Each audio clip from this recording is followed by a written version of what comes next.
In the last episodes of this series, we talked about integrity as life insurance, about words that heal and words that destroy, and about the law that never fails. The wisdom kept getting deeper with every chapter. Today, we continue, and the next 5 chapters are going to touch on something that everyone faces every single day. Plans that do not turn out as expected, leadership that builds or destroys, the pride that comes before the fall, friendships that stand the test of time, and the wine of words that intoxicates more than any drink.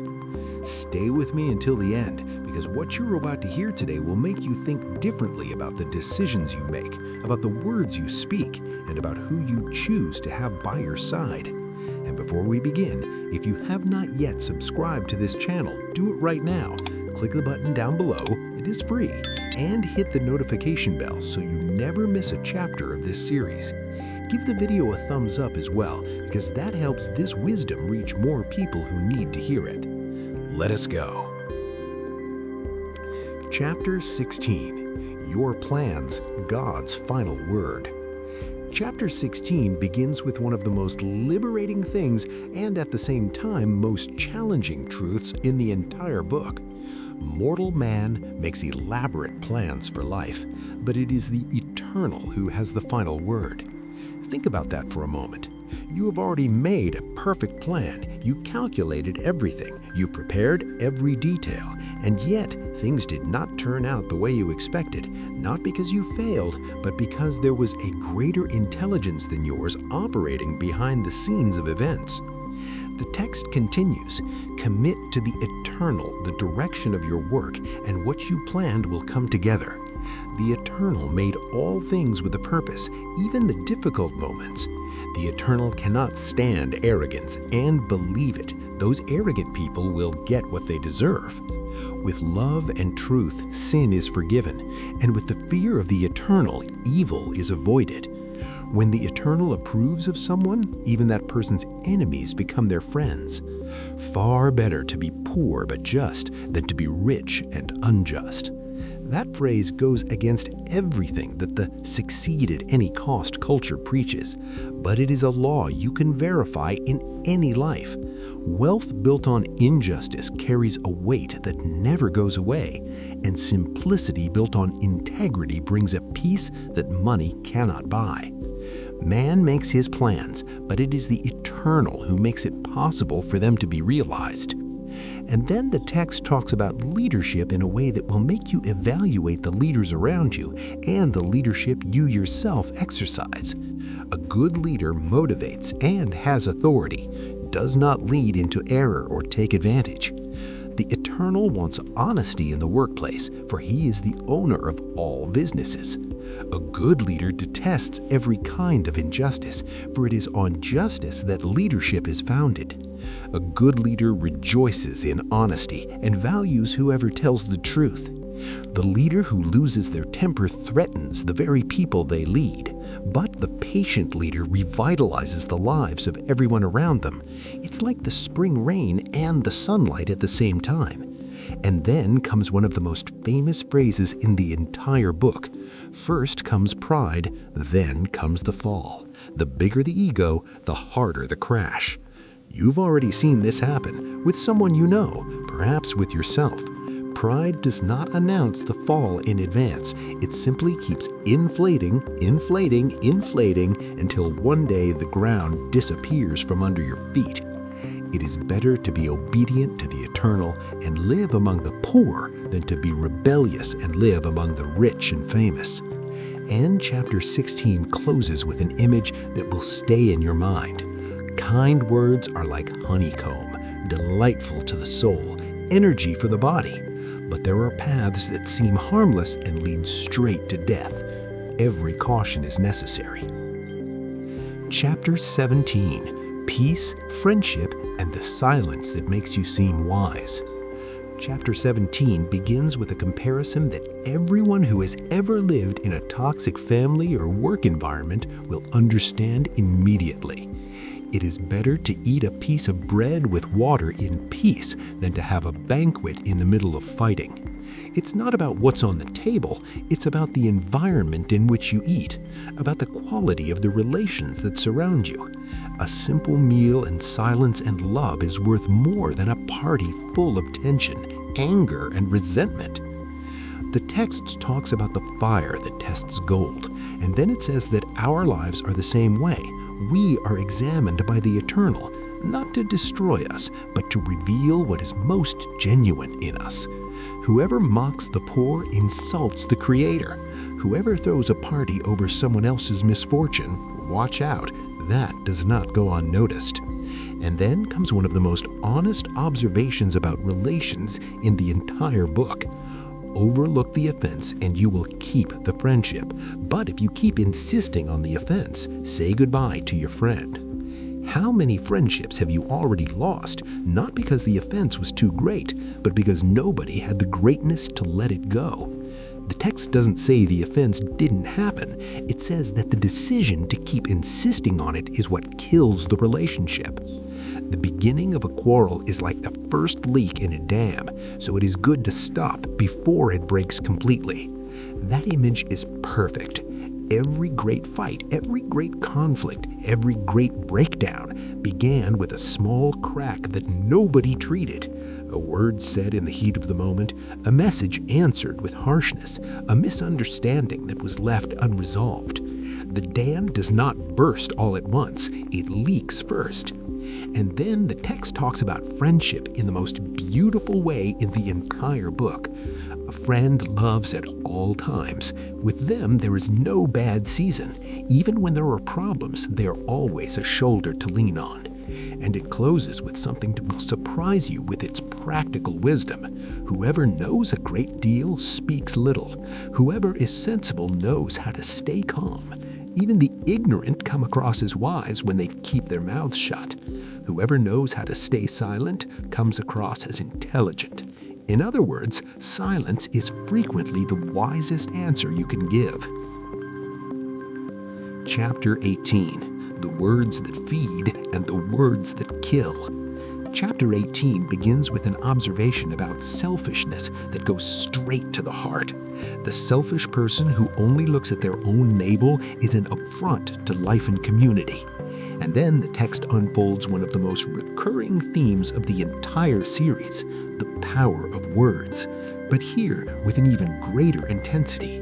The words of the fool provoke fights. Their words will make them go through terrible situations. Giving ear to gossip is like eating an expired sweet. At first it's a delight, but the pain will come soon enough. The name of the Eternal is a place of protection. The righteous run to him and find salvation. The rich trust in riches for their protection, but the security that comes from them is pure illusion.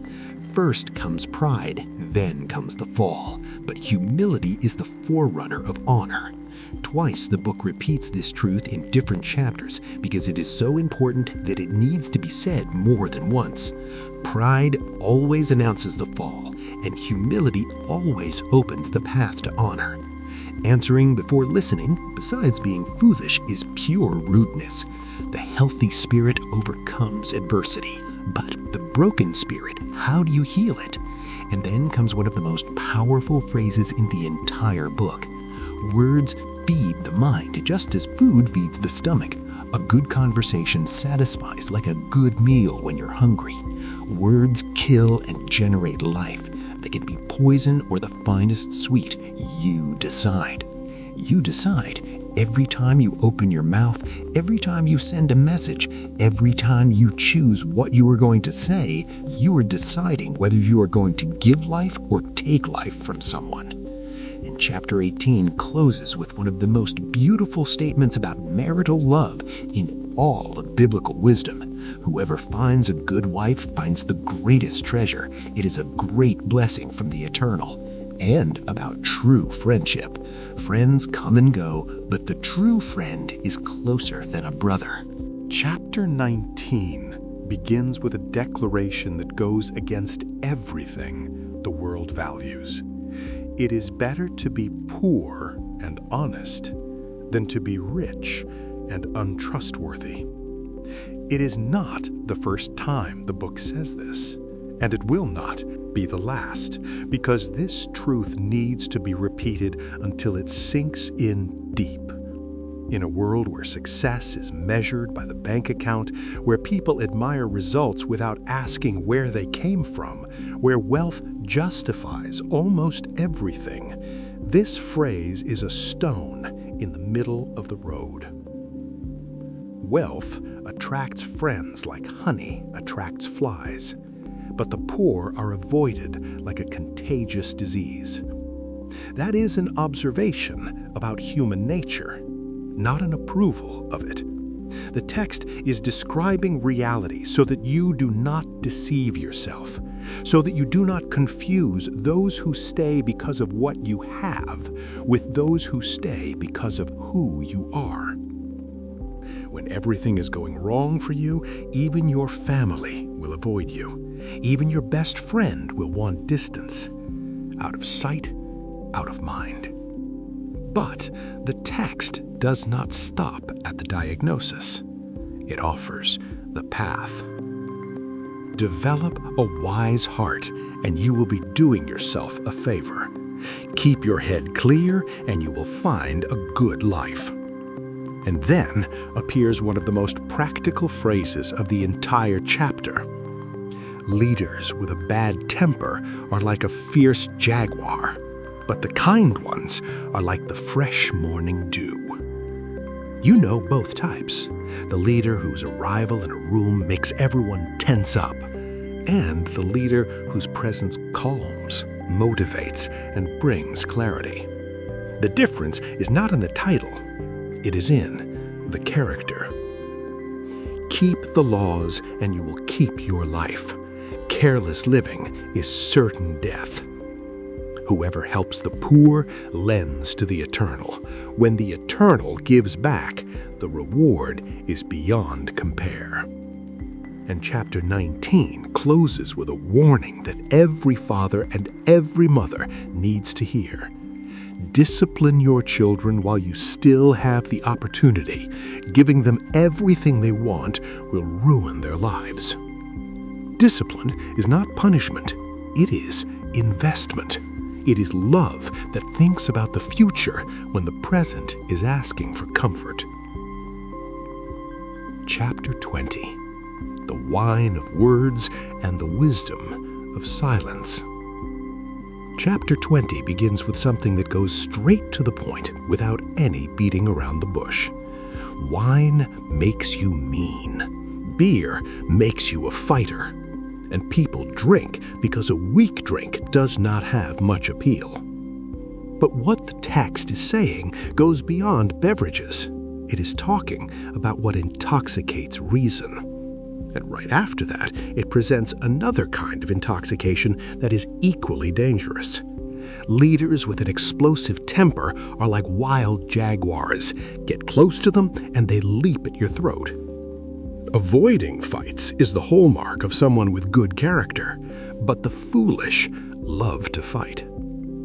The farmer who's too lazy to plant in the right season will have nothing to harvest when the time comes. That agricultural image that the book uses throughout the entire series is one of the most powerful because it is undeniable. Nobody expects to harvest what they did not plant.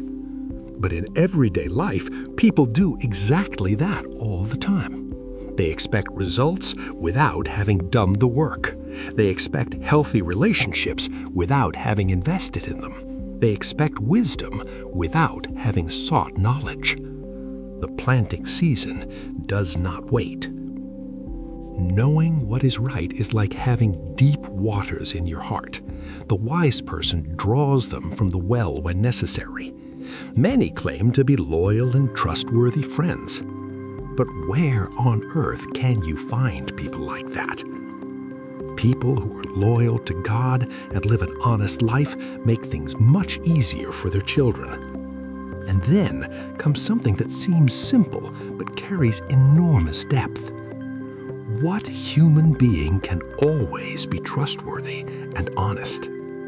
That is not a rhetorical question. It is a recognition of human fragility. Nobody is perfect. Everyone fails. The question is not whether you are going to fail, but whether you are going to stay on the path of honesty even after you fail. Do not be too fond of sleeping. You will end up in a shelter. Wake up and get up. That way there will be food on the table. Stolen bread tastes sweet, but soon your mouth is full of sand. That phrase sums up in very few words what happens with everything obtained dishonestly. At first, it seems good. It seems like it was worth it. But the sand arrives. It always arrives. Before making the proposal, ask for advice. When the time comes to execute it, do not turn down any help. The gossip can't keep a secret. Never trust a blabbermouth. And chapter 20 closes with an observation that should be written at the entrance of every courtroom, every boardroom, every place where important decisions are made. The Eternal hates dishonest scales. False measures deeply offends him. The right steps we take come from the Eternal. Otherwise, how would we know how to move forward on the journey? 20 chapters.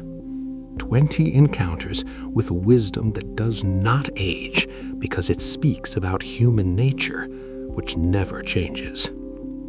Your plans matter, but the final word belongs to the Eternal. Pride comes before the fall without exception. Your words have the power to give life or take it away. You choose. True friendship is rare and must be treated like a treasure. And stolen bread always ends with sand in your mouth. If this series is changing the way you see life, give the video a thumbs up right now and share it with someone who needs to hear this. In the comments, tell me which of these truths touched you today. Which phrase is going to walk with you into your next few days? And if you haven't yet subscribed to this channel, do it now. Click the button right below, hit the notification bell, and don't miss a single chapter of this series. Because in the next videos, we arrive at chapters 21 through 24, and those final chapters hold some of the most surprising teachings in the entire book. About the human heart that never is satisfied, about what truly defines a character of worth, about the virtuous woman who closes the entire series with one of the most powerful descriptions in the entire Bible, and about why wisdom is not the destination of the journey, but the journey itself. Don't miss it. See you in the next chapter.